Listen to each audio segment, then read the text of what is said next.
नमस्कार, ABP news में आपका स्वागत है। मैं हूं रोहित सिंह सावंत, भारत का हूं, भारत की बात करता हूं। आज देश की सबसे बड़ी खबर उत्तर प्रदेश के हाथरस से आई। यहां के सिकंदरा राऊ में एक सत्संग के दौरान मची भगदड़ में 107 लोगों की मौत हो गई। अलीगढ़ के कमिश्नर ने 107 मौत की बात कही है। सुबह को जहां सत्संग हो रहा था, शाम होते होते लापरवाही की वजह से वो जगह शमशान में तब्दील हो गई। हादसे की वजह उमस और तेज गर्मी को बताया गया।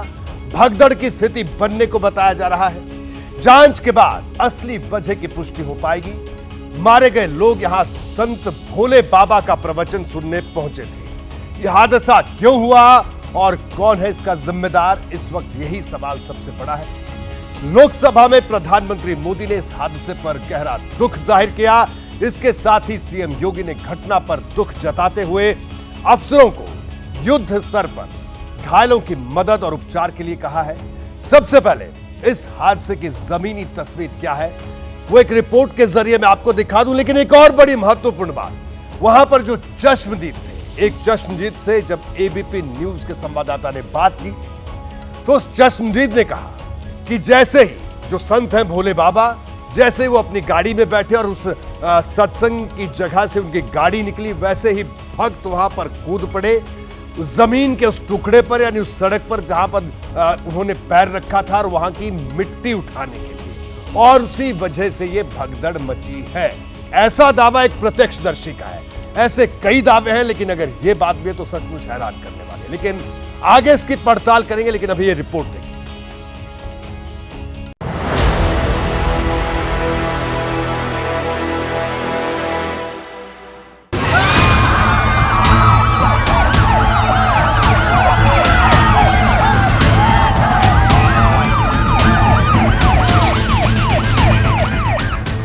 आस्था के मेले में श्मशान का मंजर।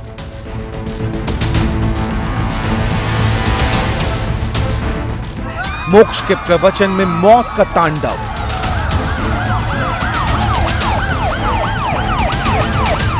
सत्संग का समापन, जिंदगी पर फुल स्टॉप। लाशों की कतार, दर्द बेशुमार। तस्वीरें ऐसी कि कलेजा चीर देंगी। किसी ने मां खोया, किसी ने बेटा गंवाया, तो किसी के सिर से पिता का साया उठ गया। नारायण साकार हरि यानी भोले बाबा ने हाथरस में सिकंदरा मऊ के फुलरई गांव में सत्संग का मेला क्या जमाया। बदइंतजामी की वजह से हुए हादसे में परिवार के परिवार उजड़ गए।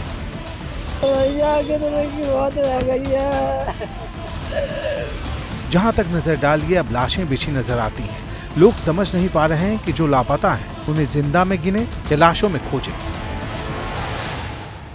सत्संग में भैया वो एकदम जब प्रभु जी उठ के चले गए और वहाँ कीच भी थी थोड़ी बहुत, तो दलदल में फंस गए सब लोग, एक दूसरे के ऊपर गिर के करते चले गए। हाँ, मेरे 2 बच्चे हैं। खत्म हो गए?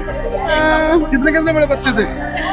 एक 3 साल की मेरी बिट्टू हुई काव्या, और एक 9 साल को चोरा मेरो छाया 15 साल की। दिमाग नहीं है, वो बोलती नहीं है बिल्कुल। मंगलवार को भोले बाबा के सत्संग का समापन था। बताया जा रहा है कि कार्यक्रम स्थल पर जितनी जगह थी उससे ज्यादा लोग जमा हो गए। कम से कम 50,000 लोग यहाँ मौजूद होने की बात कही जा रही। गर्मी के चलते इनमें से कुछ लोग बेहोश हुए। इसके बाद भगदड़ मच गई और जो लोग चपेट में आए वो मौत का शिकार होते चले गए। लाशें बिछती चली गई। जो कुछ घंटे पहले बाबा के भक्त थे, अब उनकी गिरफ्तारी की मांग कर रहे हैं। बिल्कुल जो भी है होनी चाहिए, होनी चाहिए, बिल्कुल होनी चाहिए। भोले बाबा के खिलाफ होनी चाहिए।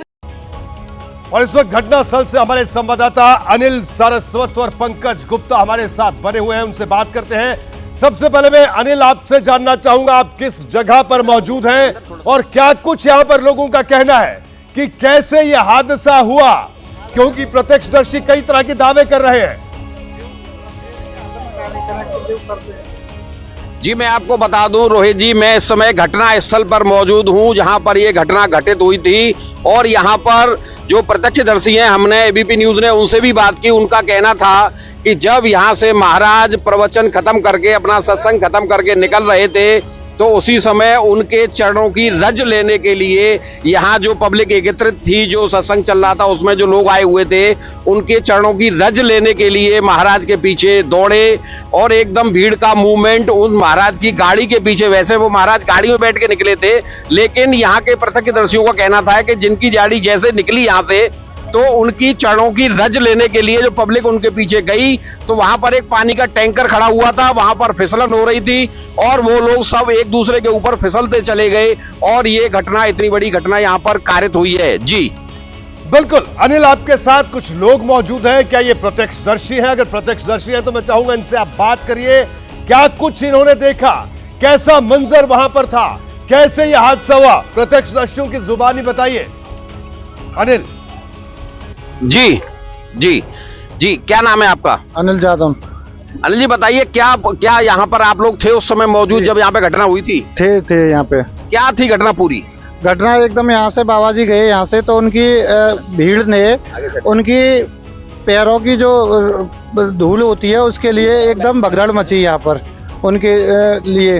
फिर वहाँ एक फिसलन टाइप की थी, तो फिर आदमी एक दूसरे के ऊपर गिरता चला गया, इसके पे गिरता चला गया था उसके ऊपर। इनका भी यही कहना है कि यहाँ पर जब जिस समय यहाँ से महाराज ने प्रवचन खत्म कर यहाँ से निकलना, जब निकलने का समय हुआ तो वो लोग यहाँ से निकले तो लोग उनके पीछे हो लिए और उनके चरणों की रज लेने के लिए उनके पीछे हुए, और जैसे ही जो लोग जमीन को स्पर्श करने के लिए झुके तो वो दोबारा खड़े नहीं हो पाए। बिल्कुल बिल्कुल अनिल, ये बड़ी बात आपने बताई। आप रुकेगा, अभी हम आपसे ये भी जानेंगे कि आखिरकार वो आयोजक कौन थे, क्या उनके पास जो स्थानीय प्रशासन की सारी क्लियरेंसेस रहती है, क्योंकि अगर किसी जगह पर हजारों लोग उमड़ रहे हैं तो उसके लिए बाकायदा व्यवस्था होती है, क्या वो व्यवस्थाएं थी? इस पर मैं आपसे बात करूंगा, लेकिन पंकज गुप्ता मेरे सहयोगी जुड़े हुए हैं। सिकंदरा राव, हाथरस की वो जगह, वो ट्रॉमा सेंटर जहां पर घायलों को लाया गया। पंकज, वहां पर क्या स्थिति है? यहां पर जो अभी जो ताजा खबर है कि 107 लोगों को मृत घोषित किया गया, जिसकी पुष्टि प्रशासन कर रहा है। अभी अस्पताल में क्या स्थिति है? क्या वहां पर घायलों का इलाज चल रहा है या लोगों को वहां से रेफर किया गया है? क्या स्थिति है, क्या तस्वीरें वहां से है? जी रोहित जी, इस समय मैं सिकंदर राव के ट्रॉमा सेंटर में खड़ा हुआ हूं। आप देख सकते हैं बरसात तेजी से हो चुकी है यहाँ पर, और यहाँ पर कुछ घायल लोग हैं, उनका इलाज चल रहा है, और बाकी जो डेड बॉडी यहाँ पड़ी थी उन्हें एम्बुलेंसों द्वारा आगरा और एटा के लिए रेफर कर दिया गया है। जी रोहित जी। तो पंकज, आपसे सवाल यह है कि अभी जो घायल थे, क्या उनको आसपास के जो जिले हैं वहां पर भी रेफर किया गया है? क्या स्थिति है? कितने घायल यहां पर एडमिट है, इसका कोई आंकड़ा मिल पाया है?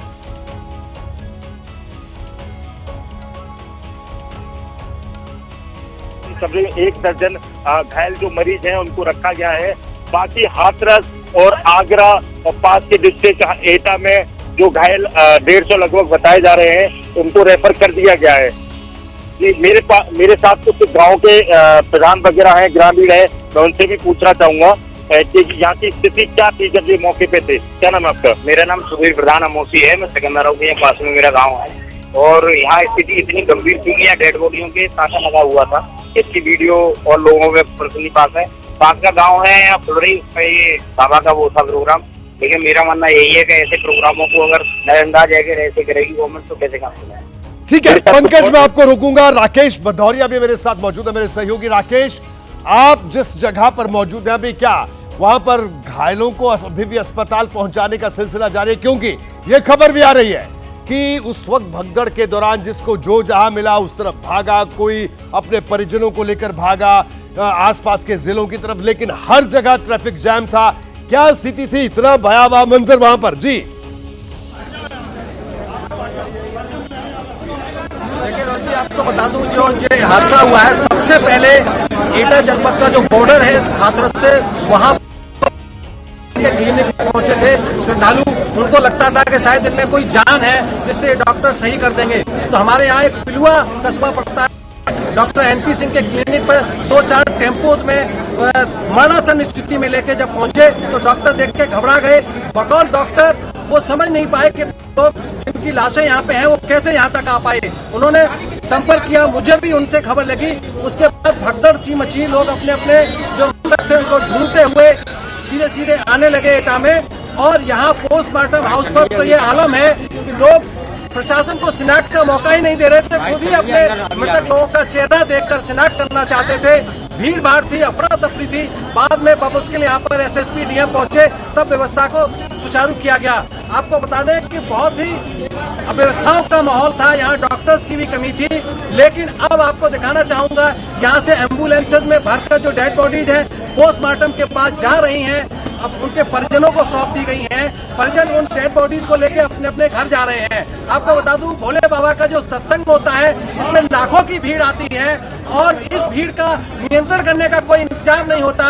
बताया ही जाता है कि उसके जो एग्जिट दरवाजे थे वो भी बहुत कम थे, जिससे भगदड़ के समय लोग एक साथ बाहर नहीं निकल पाए, भीड़ डिस्पर्स नहीं हो पाई। कुल मिलाकर बहुत बड़ी लापरवाही सामने आई है और इस लापरवाही का आलम यह है कि एटा जनपद में हुजूम लगा हुआ है। लाखों लोग आ रहे हैं, आसपास के तमाम क्षेत्रों से लोग यहाँ। अभी लक्ष्मी नारायण चौधरी जो उत्तर प्रदेश सरकार के मंत्री हैं, वो भी मुख्यमंत्री के निर्देश पर यहाँ पहुंचे हैं। उन्होंने मृतकों के परिवारजनों से बात की है। उनका कहना भी ये है कि अभी निश्चित आंकड़ा नहीं दिया जा सकता, मौत का आंकड़ा बहुत बढ़ सकता है। राकेश, मैं आपके पास लौटूंगा, आपसे ये भी जानेंगे कि अब तक यहाँ पर जो कितने शव थे उनको एम्बुलेंस के जरिए उनके परिजनों को सौंप दिया गया है, ये भी जानेंगे आपसे। लेकिन उससे पहले एक और प्रत्यक्षदर्शी जो उसी वक्त वहां पर हादसे के वक्त जगह पर मौजूद थे, उनका क्या कुछ कहना है, ये सुनिए।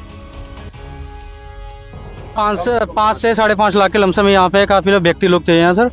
और 5 लाख तो जो जब बाबा यहाँ से गए हैं 1.5 या 2 के बीच में जब यहाँ से गए हैं, तो श्रद्धालु लोग हैं जो बाबा के चरणों की धूल, जैसे कि बोलते हैं बाबा के चरणों की धूल लेने के लिए, तो जैसे बाबा यहाँ से गए हैं, ये जो कट है जो रोड का कट है, तो चरणों की धूल लेने के लिए एकदम जैसे कि नहा रहे हैं, तो झुकने के लिए कारण एक दूसरे पे पब्लिक एकदम चढ़ी है। तो उधर क्या था, पानी पीने का एक टैंक खड़ा हुआ था, वहाँ 2 टैंक खड़े हुए थे, तो वहाँ रपटन भी थी और बारिश के कारण सर वहाँ पानी में भरा हुआ था। रोड के किनारे जो नाली बनी हुई है उसमें, तो एक दूसरे पे सर जैसे एक का पैर फिसला है, तो एक दूसरे के पकड़ने के कारण एक दूसरा फिसलते ही गड्ढे में गिरते गए हैं और एक दूसरे के ऊपर गिरते गए। ऐसे ही अचानक हमसे 400 से 500 के लोग लमसम वहाँ एक दूसरे के ऊपर गिरे हैं मिट्टी में काफी, और ऑन द स्पॉट वहाँ पे कुछ बच्चे भी थे करीब जैसे कि 1.5 से 2 साल के, कुछ लड़कियां थी, कुछ बुजुर्ग थे, ऑन द स्पॉट वहाँ खत्म हो गए थे, कम से कम 30 से 40 के लमसम।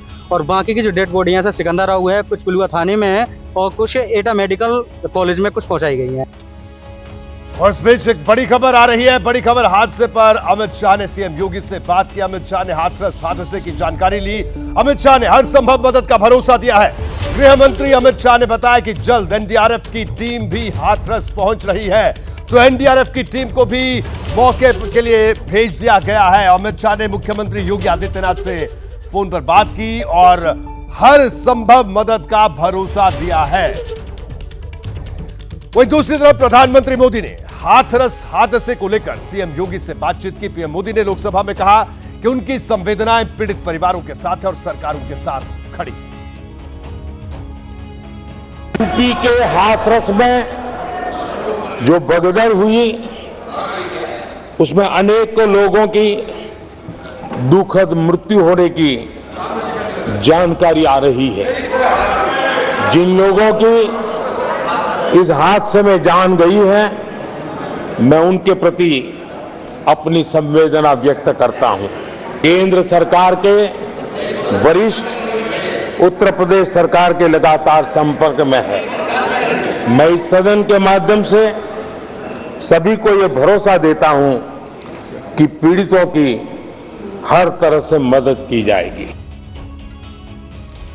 तो बिल्कुल हमारे तमाम संवाददाता, सबसे पहले एबीपी न्यूज के रिपोर्टर्स, 3 संवाददाता हमारे ग्राउंड जीरो पर हाथरस में मौजूद हैं। मेरे साथ अनिल सारस्वत घटनास्थल से मौजूद है, इसके अलावा पंकज गुप्ता ट्रॉमा सेंटर से और राकेश भदौरिया भी हमारे साथ मौजूद हैं, वो भी अस्पताल के बाहर से हमारे साथ लाइव जुड़े हुए हैं। एक बार फिर से अनिल सारस्वत के पास चलते हैं। अनिल, देखिए प्रत्यक्षदर्शी बता रहे हैं किस तरह से हादसा हुआ कि बाबा के चरणों की धूल को लेने के लिए लोग झपट पड़े, पानी का टैंकर वहां था, फिसलन की जगह थी और एक के बाद एक लोग उस पर गिरते गए।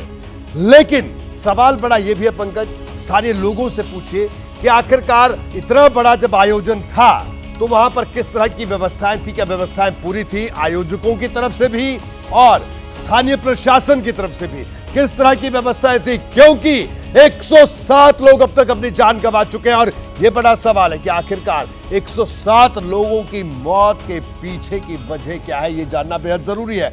कौन जिम्मेदार है इसके लिए, यह भी जानना बेहद जरूरी है। जी दो बातें बोलिए अनिल जी मैं आपको बता दूं, यहाँ पर जो अभी हमें जानकारी मिल रही है वो ये जानकारी है कि यहाँ पर पुलिस प्रशासन भी एक्टिव था और पुलिस प्रशासन यहाँ के जो लोग हैं उनसे पूछने भी आया था, जो यहाँ पे व्यवस्था में बाबा की तरफ से लगाए गए थे। और यहाँ के लोगों ने कैमरे पे आने से मना करते हुए ये बताया है, दबी जुबान से ये बताया है कि कल यहाँ पर हम लोग थे, पुलिस के दरोगा जी यहाँ पर आए थे, तो उन्होंने ये कहा था कि हम पूरी व्यवस्था संभाल लेंगे। और उसके बाद उन्होंने कहा कि जैसे ये माना जाता है कि बाबा का जहां जहां सत्संग होता है वहां पर पुलिस कम ही पंडाल के अंदर देखी जाती है, वहां पर उनके जो अनुयायी होते हैं, जो उनके शिष्य होते हैं, वही यहाँ की अंदर की व्यवस्थाएं संभालते हैं।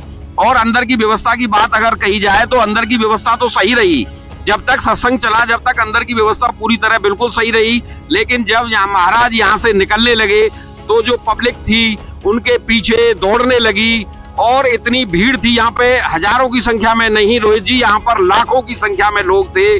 और जब वो महाराज जी के पीछे उनकी चरणों की रज लेने के लिए उनके पीछे चलने लगे तो एकदम भगदड़ जैसी स्थिति यहाँ पर पैदा हो गई। यहाँ पर टैंकर खड़ा हुआ था पानी का, उसका पानी फैला हुआ था, उसके फिसलते हुए लोग चले गए और लोग एक के ऊपर एक गिरते हुए चले गए। और यही बात हैरान करने वाली है। आप मेरे साथ बने रहिए, आपके पास दोबारा लौटते हैं, लेकिन कई सवाल यहाँ पर उठ रहे हैं। सवाल ये कि हाथरस कांड का कसूरवार कौन है? भीड़ के हिसाब से इंतजाम नाकाफी थे, ये बात अब तक निकलकर सामने आ रही है। आयोजकों ने भीड़ क्यों जुटने दी?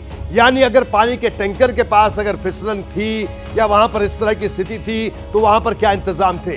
पुलिस प्रशासन का अमला अगर वहां पर मौजूद था तो पुलिस प्रशासन का अमला क्या करता रहा? हालात का अनुमान क्यों नहीं लग सका? यह भी अपने आप में बड़ा सवाल है और ये तमाम सवाल रह रहकर उठ रहे हैं। और पंडाल के भीतर आयोजकों की अगर टीम मौजूद थी तो टीम क्या कर रही थी? भीड़ पर नियंत्रण क्यों नहीं हुआ? प्रशासन के कितने लोग मौजूद थे? पुलिस के कितने लोग मौजूद थे? तमाम बातें राकेश भदौरिया के पास चलते। राकेश, क्या जानकारी मिल रही है इस वक्त? क्या वहां पर अभी तक कितने लोगों की मौत की पुष्टि सिकंदरा राव में प्रशासन कर रहा है? क्योंकि अलीगढ़ के कमिश्नर खुद ये बात कह चुके हैं कि 107 लोगों की मौत अब तक हो चुकी है। जी राकेश, देखिए आपको बता दूं, एटा जनपद की जहां तक बात है, एटा जनपद में 27 श्रद्धालुओं की डेड बॉडी रखी हुई है। और यहाँ जो मंत्री आए थे चौधरी लक्ष्मी नारायण, उनका भी कहना है अलग अलग जनपदों में डेड बॉडी पहुंच रही है, तो आंकड़ा ये कंपाइल होके आ पाएगा। लेकिन जैसा कि आप कह रहे हैं, मौत का आंकड़ा 100 से पार जा चुका है। एटा जनपद की जहां तक बात है, मैं एटा मेडिकल कॉलेज के पोस्टमार्टम गृह पर खड़ा हूं। यहाँ जो श्रद्धालु थे उनकी बॉडीज का पोस्टमार्टम त्वरित गति से कराकर उनके परिजनों के सुपुर्द किया जा रहा है और उम्मीद जताई जा रही है कि किसी भी तरह की कोई परेशानी ना हो। इलाज के लिए भी कुछ लोग यहाँ पर उनका इलाज भी किया जा रहा है। लेकिन कुल मिलाकर आपको बता दें, सबसे पहले जब ये खबर एबीपी न्यूज ने ब्रेक की, ये बॉर्डर लगता है हाथरस जनपद का, और यहाँ जो जैसे ही लोगों की मौत हुई तो सबसे पहले एटा के क्लिनिक पे ले गई।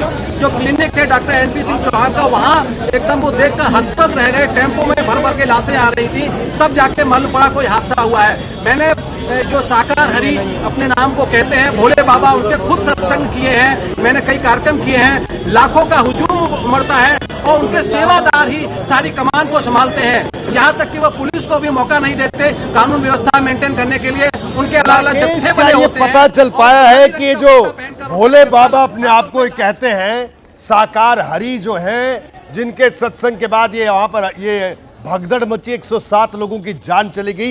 ये कहां रहते हैं इस वक्त, कहां पर हैं? आपके पास कोई जानकारी है? कहां के रहने वाले, कुछ बताइए दर्शकों को। जी बिल्कुल, मेरे पास पिन पॉइंट जानकारी है। साकार हरि विश्व बाबा कहने वाले भोले बाबा कासगंज जनपद के पटियाली तहसील का एक गांव है बहादुर नगर, वहां के रहने वाले हैं। और वहां मैं उनके आश्रम में भी गया हूं, मैंने बाबा का पूरा कार्यक्रम देखा है। एक सप्ताह पहले से इनके सेवादार बसों में भरकर आते हैं। जिस मैदान में कार्यक्रम होना होता है उसका चप्पल सफाई करते हैं। महिलाएं, बुजुर्ग, बच्चे सभी लगते हैं। तो कुल मिलाकर इस घटना के पीछे जो सबसे बड़ी वजह राकेश, इस वक्त ये कहाँ पर है ये भोले बाबा, जो अपने आप को भोले बाबा साकार हरि कहते हैं, इस वक्त कहाँ पर है? तो भोले बाबा साकार हरि का भी कोई अता पता नहीं है। हमारे सूत्र जो है उनके गांव तक पहुंच चुके हैं। पटियाली कम में जो उनका घर है वहां तक पहुंच चुके हैं, लेकिन वहां भी साकार हरि बाबा जो भोले बाबा अपने आप को कहते हैं वो गायब हैं। उनको लगता है कि उनके ऊपर कार्रवाई होने वाली है, इतना बड़ा हादसा हो चुका है, इसलिए वो सारे अपने मोबाइलों को स्विच ऑफ करके कहीं न कहीं अंडरग्राउंड हो चुके हैं। तो राकेश, आपने इन भोले बाबा से संपर्क करने की कोशिश की, क्योंकि इनके भक्त संकट में इस वक्त, इनके वो सेवक कहाँ हैं, सेवादार कहाँ हैं? भोले बाबा से संपर्क करने की पूरी कोशिश की गई। उनके जो भक्त हैं, जो मैनेजमेंट देखते हैं, उनसे भी पता किया गया, लेकिन कोई भी उनका पता बताने को तैयार नहीं है। समझा जाता है कि अभी भोले बाबा का जो स्थिति है एटा, मैनपुरी, कासगंज के आसपास ही है, कि वो बहुत दूर नहीं निकले होंगे। जैसे ही उनको खबर लगी है, पहले कई बार ऐसे हादसे हुए हैं तो भोले बाबा ने हाथों पर दुख भी जताया है और भोले बाबा घटनास्थल पर पहुंचते भी रहे हैं, लेकिन ये बड़ा हादसा है। मुझे लगता है उनको डर है कि FIR होगी, गिरफ्तारी होगी, इसलिए वो ठीक है राकेश, लेकिन ये बड़ी खबर कि जो भोले बाबा साकार हरि अपने आप को कहते हैं, जिनके सत्संग के बाहर ये भगदड़ मची हादसा हुआ, हमारे संवाददाता बता रहे हैं कि उनके सारे तमाम मोबाइल फोन्स उनके स्विच ऑफ हैं। सवाल तो उठता है, सवाल ये उठता है कि बाबा के भक्त इस वक्त संकट में हैं, उनके परिजन सबसे बुरे दौर से गुजर रहे हैं, लेकिन ये भोले बाबा जो अपने आप को कहते हैं, इनका अभी तक कोई पता नहीं है। बहरहाल हाथरस हादसे से जुड़ी हुई हर खास बात हम आपको लगातार बता रहे हैं। ये हाथरस हादसे पर सियासत भी शुरू हो गई है। अखिलेश यादव ने योगी सरकार से पूछा है कि अगर इतने लोग आने वाले थे तो सुरक्षा के इतने कमजोर इंतजाम क्यों थे? अखिलेश यादव ने सवाल उठाया है। अखिलेश यादव ने क्या कुछ कहा, आइए आपको सुनवाते हैं। अखिलेश यादव ने क्यों सरकार को कटघरे में खड़ा किया, सुनिए। दुखद हुई और इसकी जिम्मेदारी सरकार को लेनी चाहिए, क्योंकि सरकार ही व्यवस्था में सुरक्षा से लेकर के सब इंतजाम देखती है। आगे सरकार ने इंतजाम क्यों नहीं किया? अगर आयोजन इतना बड़ा था तो सुरक्षा का इंतजाम भी सरकार को करना चाहिए। तो हाथरस हादसे पर अब राजनीति भी शुरू हो गई है, सवाल भी पूछे जा रहे हैं। और इस बीच भोले बाबा, जिन्होंने पूरा सत्संग आयोजित किया था, जो संत अपने आप को भोले बाबा कहते हैं, उनका अभी तक कोई पता नहीं है। उनकी तरफ से अभी तक कोई शोक संदेश भी नहीं आया है। उनके तमाम जो सेवक हैं वो भी नजर नहीं आ रहे हैं, लेकिन उनके तमाम भक्त संकट में हैं।